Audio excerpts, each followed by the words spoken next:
Bremen, Germany, the 20th of December, 1943. The winter air was thin and metallic, the kind that bit at the lungs and left frost along the canopy glass. The morning sky above northern Germany was pale blue, streaked with thin, ghostly contrails stretching for miles, white scars against a calm heaven. But there was nothing calm about what was happening below them. At 25,000 feet, Lieutenant Charles Chuck Yeager tightened his grip on the control stick of his P-51, a Mustang, feeling the tremble of the Allison engine beneath his boots. He wasn't afraid, not exactly, but the numbers never favored them. The bomber formations up ahead looked endless, a glinting silver tide of B-17 flying fortresses, engines humming in synchronized defiance. Down below, waiting like wolves in the cold German air, were the Messerschmitt Bf 109 seconds and Focke-Wulf 190 seconds of Jagdgeschwader 26, commanded by veterans who had already carved dozens of kills into their fuselages. Men like Oberleutnant Hans Heino Grime, whose swagger came from 100 victories and the belief that nothing in the Allied arsenal could touch him. And for a while, he was right. The early Mustangs, those flying coffins, had been a joke among the Luftwaffe. Too light, too weak, and cursed with an engine that gasped above 15,000 feet. The Germans saw them as little more than toys fighters that could strafe trucks and trains, but never dance with the eagles of the Reich. From his base at Abbeville, Graham remembered laughing when he first saw one streak across the horizon. Its wings narrow and sleek, but its climb sluggish. A sports plane, he'd said to his wingman with a smirk. Not a killer, but on this day, the laughter would fade.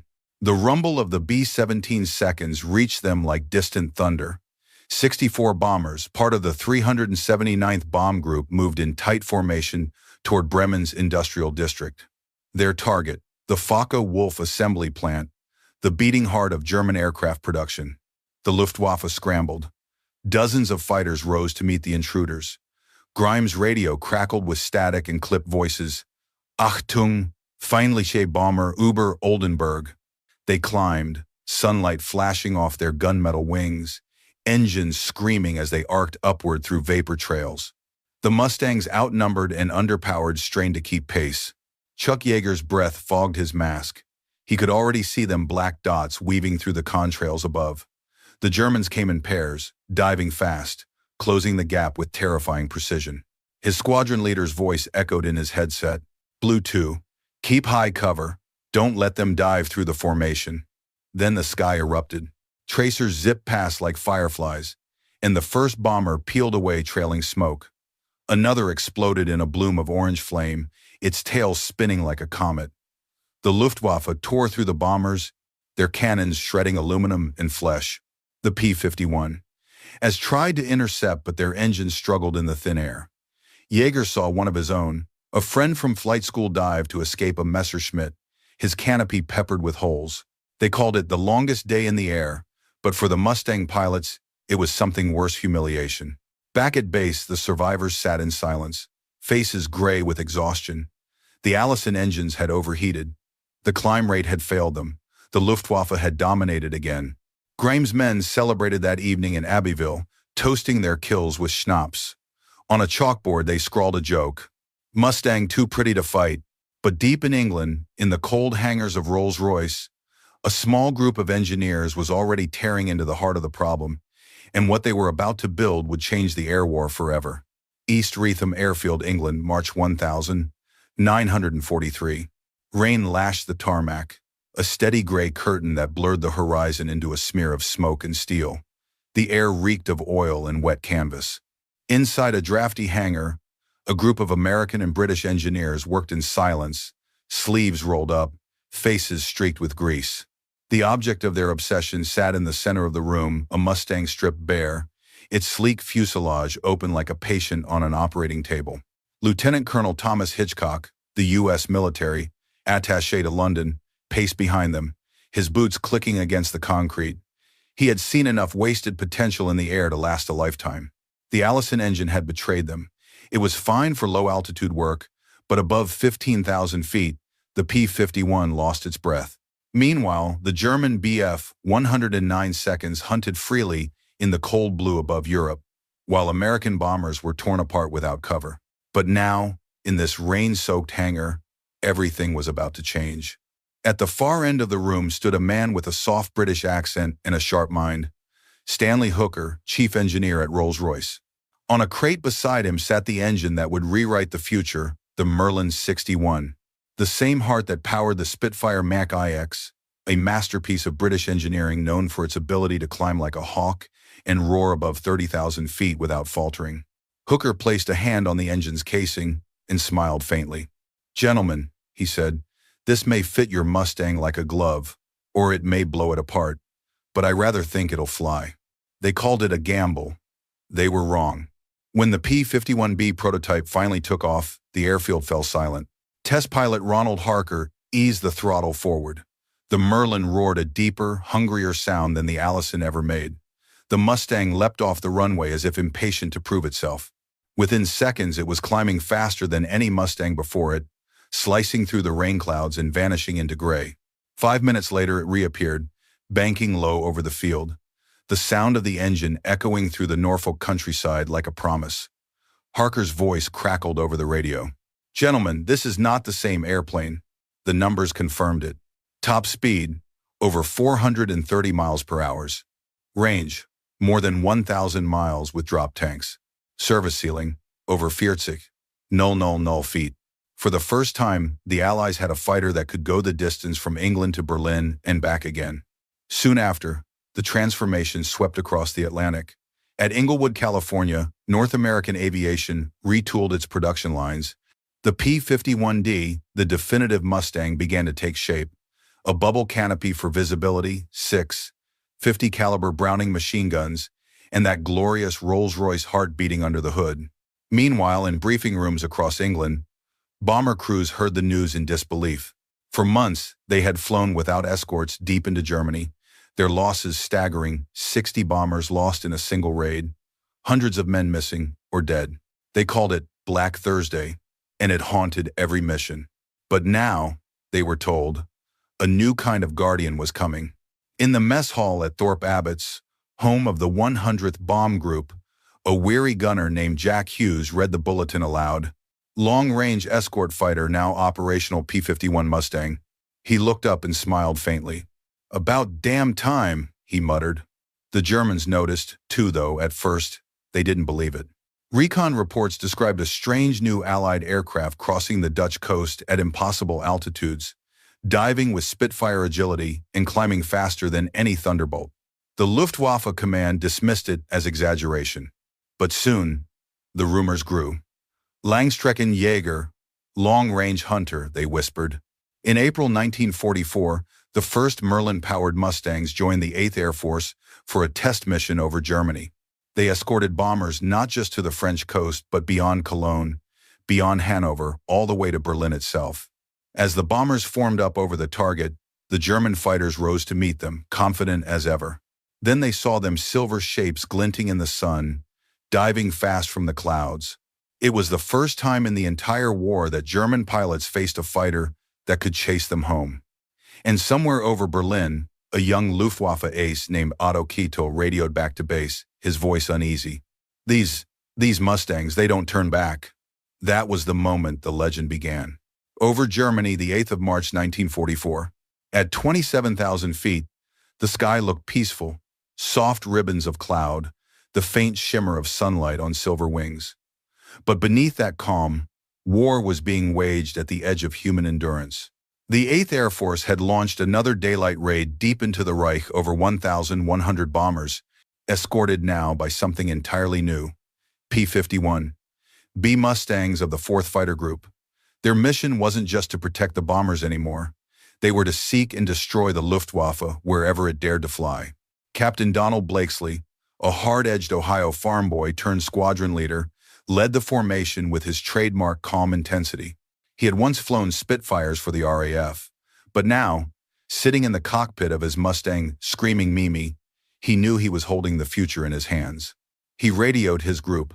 "Stay high, stay fast. They'll come at the forts first. We cut them off at the pass."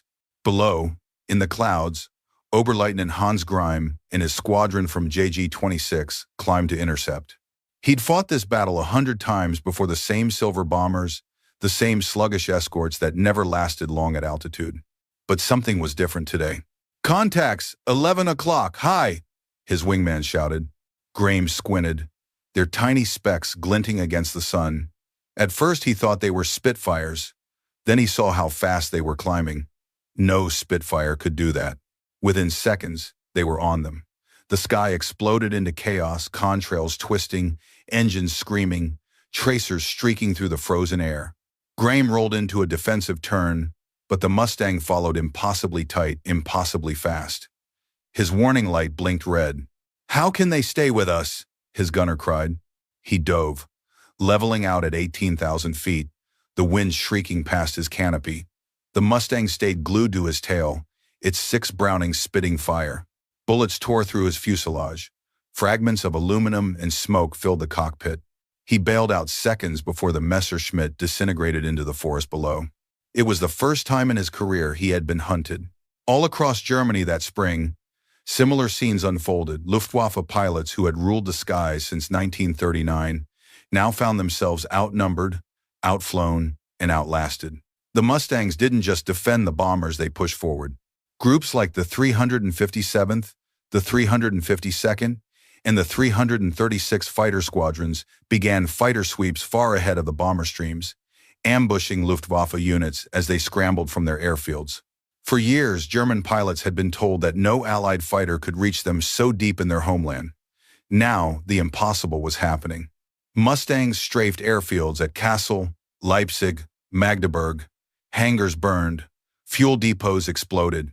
The Luftwaffe's once invincible network was crumbling from within. The veteran German ace, Adolf Galland, commander of the fighter arm, watched the reports pile up on his desk unit after unit decimated, pilots killed faster than they could be replaced. At a staff meeting in Berlin, he slammed his fist against the table. "Our men can fight the bombers," he said, voice shaking, "but not when there are hundreds of these damned Mustangs above them."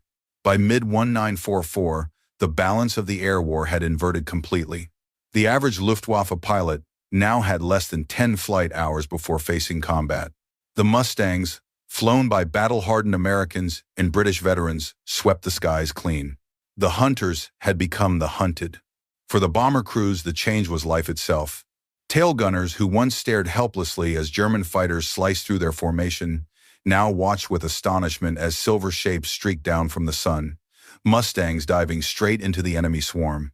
Lieutenant Jack Hughes, flying as a waist gunner aboard Little Miss Liberty, would later recall, "For the first time, we weren't dying alone up there.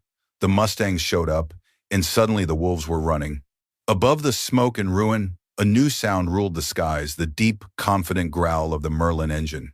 Everywhere it flew, the Luftwaffe's confidence crumbled. Even the propaganda broadcast changed tone. Radio Berlin admitted, grudgingly, "New American fighter, long range, excellent performance at high altitude." It was the closest thing to an admission of defeat they would ever give. By summer, Allied bombers were striking at the heart of the Reich, Berlin, Leipzig, and Dresden. And everywhere they went, the Mustangs went with them. The men who once mocked the flying Coffins now spoke the Mustang's name with something close to fear. And those who faced it in the air, men like Graham, Galland, and Hartmann, realized that for the first time, Germany no longer owned the sky. Debden Airfield, England, July 1944. The morning sun cut through the mist over the English countryside, gilding the rows of silver Mustangs parked along the runway. Their wings glimmered like knives laid in a line, engines silent, paint scorched and chipped from combat. Around them, ground crews moved quickly and quietly, refueling, rearming, and wiping frost from the canopies. Captain Donald Blakesley, commander of the 4th Fighter Group, stood by his aircraft, screaming Mimi, lighting a cigarette with shaking hands. He'd flown more than 200 combat missions. His hair was prematurely gray, his voice roughened by the cold air and engine fumes. To him, these machines were no longer just aircraft. They were living, breathing companions that carried men to the edge of death and back again. Today's mission was another escort Berlin again, the 6th time this month. And though the Germans were bleeding, the skies over the Reich were still deadly. The Luftwaffe, desperate and cornered, now sent up anything that could fly. Rookies, instructors, even training squadrons armed with outdated Bf-109Gs. But there was something new in the air too. a strange, angular aircraft that the pilots had begun whispering about, the Messerschmitt Me-262, the world's first operational jet fighter. Blakesley exhaled smoke and looked east, toward the cloud bank that hid the continent. "They'll keep throwing everything they've got," he muttered to his wingman, Lieutenant John Godfrey, tightening his gloves. "And we'll keep flying until there's nothing left to throw." The Mustang cockpit was a world unto itself, tight, vibrating, loud. When the Merlin engine came alive, the whole aircraft seemed to shudder with anticipation. Pilots described the sound as music, a deep rolling thunder that vibrated in the bones. Once airborne, England fell away beneath them, green fields fading into the gray-blue sea. The North Sea crossing was always quiet the few minutes before the chaos. Pilots often used that silence to remember what they were fighting for. Some prayed, some hummed songs from home, others said nothing at all. At 27,000 feet, the air grew thin, the world distant. Frost crept along the cockpit glass. Then, faintly, the call came over the radio. "Bandits, 11 o'clock, high." The enemy appeared like ghosts, dark crosses flashing through the sun. A swarm of Bf-109 seconds diving head-on toward the bomber stream. Blakesley pushed the throttle forward. The Merlin responded instantly. "Let's go, boys. Time to dance." The Mustangs roared downward, contrails spinning like ribbons in their wake. The air erupted with chaos, gunfire, smoke, flashing wings. Blakesley rolled hard to the right, lining up on a German fighter breaking from the formation. His guns spat fire, tracers stitching across the enemy's fuselage. The Messerschmitt burst into flames and spiraled toward the clouds below. But there was no time to celebrate. Godfrey's voice crackled in his headset. "I've got two on me, two on me." Blakesley turned, spotting his wingman with smoke trailing from his right wing. He dove, pulling 6 Gs, his vision narrowing into a tunnel. At the last moment, his tracers found the lead 109. It exploded in a brief, brilliant flash. The second broke away. Godfrey's Mustang leveled out, trailing black smoke. His voice came back, shaky but calm. "Appreciate the company, Don." Blakesley smiled faintly. "That's what we're here for." By the time they returned to Debden, half the squadron was missing. Some were confirmed kills. Others simply vanished into the gray void over Europe. No parachutes, no beacons. That night, in the dimly lit officers' mess, the surviving pilots sat in silence. Cigarette smoke drifted beneath the bare light bulbs. The laughter that once filled the room was gone. On the wall behind them, a blackboard listed the names of pilots missing in action. Every week, the list grew longer. Lieutenant Bill Overstreet, one of Blakesley's closest friends, stared at the board and whispered, "It's not the Germans anymore. It's the sky that's killing us." The room went quiet. But still, every morning, they climbed back into their Mustangs. Because if they didn't, the bombers would fall, and the war would drag on. The Mustang gave them range, speed, and power, but it also gave them something deeper, a sense of brotherhood. Each pilot carried in his flight jacket a small scrap of home, a photograph, a letter, a lucky coin. They flew for one another as much as for victory. In their letters, they rarely spoke of fear. Instead, they wrote of the engine's roar, the smell of oil and cordite, the sight of another Mustang beside them in the clouds. For many, that sight, another silver wing glinting in the sunlight, was the only comfort they had. By the end of 1944, the air war over Germany was all but decided. The Luftwaffe's aces were either dead, captured, or grounded by fuel shortages. The Me-262 jets, though fast, were too few to matter. But for the men of the Mustang squadrons, victory carried no joy, only exhaustion. They had won the sky, but at a terrible price. And yet, in the silence that followed each mission, there was a quiet pride, the kind that comes from knowing you've done something history will never forget. The Mustang wasn't just a machine of war. It was the bridge between fear and courage, between the living and the lost. Germany, April 1945.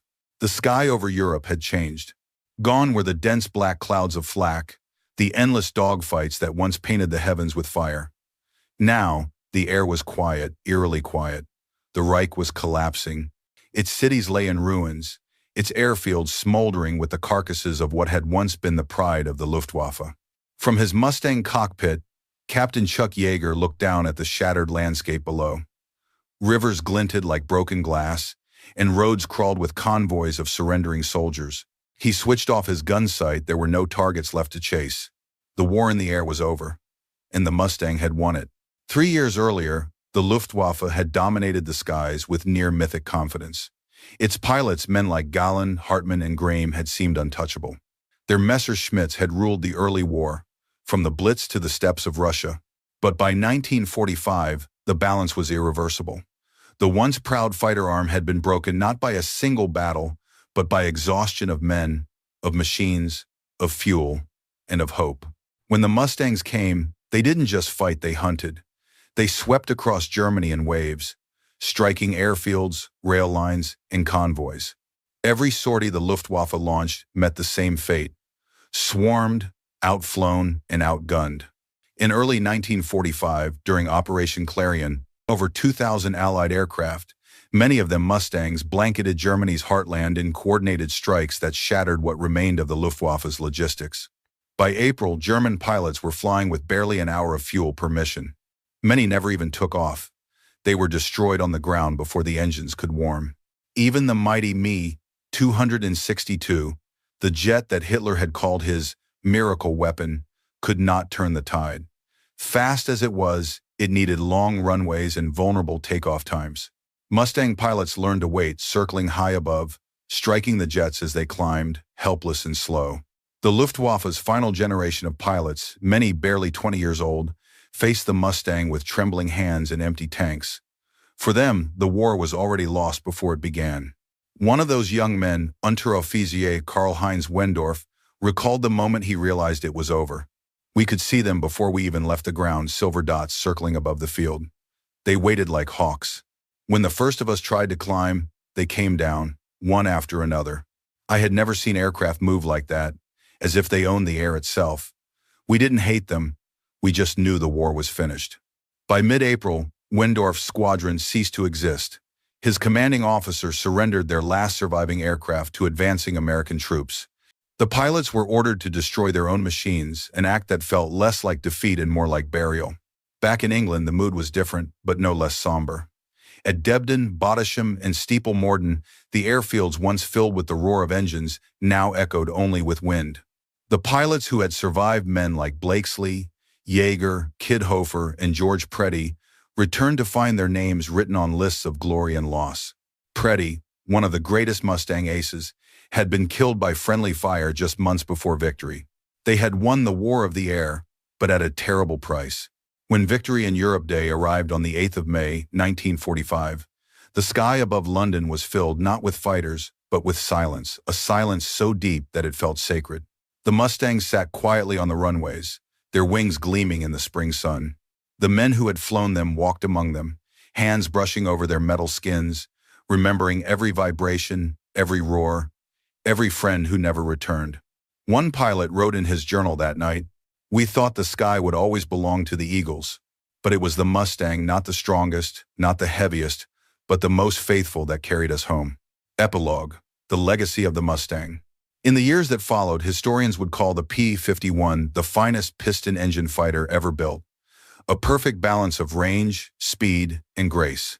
But for the men who flew it, it was more than a machine. It was a promise kept. It was the answer to those early years of helplessness, when bombers fell, burning through the clouds, and German aces laughed over their victories. The Mustang silenced that laughter. It became the aircraft that turned the tide of the air war, not through sheer power, but through persistence, innovation, and courage. When the last Luftwaffe fields burned, and the Allies finally crossed the Rhine, it was the low growl of the Merlin engine that echoed overhead, a sound that marked not destruction, but deliverance. Today, when a Mustang flies at an air show, its silver skin flashing in the sun, the old veterans still look up, and for a brief moment, they hear it again, that defiant roar over the ruins of Europe, when freedom rode on wings of steel. The Germans had once mocked it as the flying coffin. But in the end, it became something immortal, the sound of victory itself.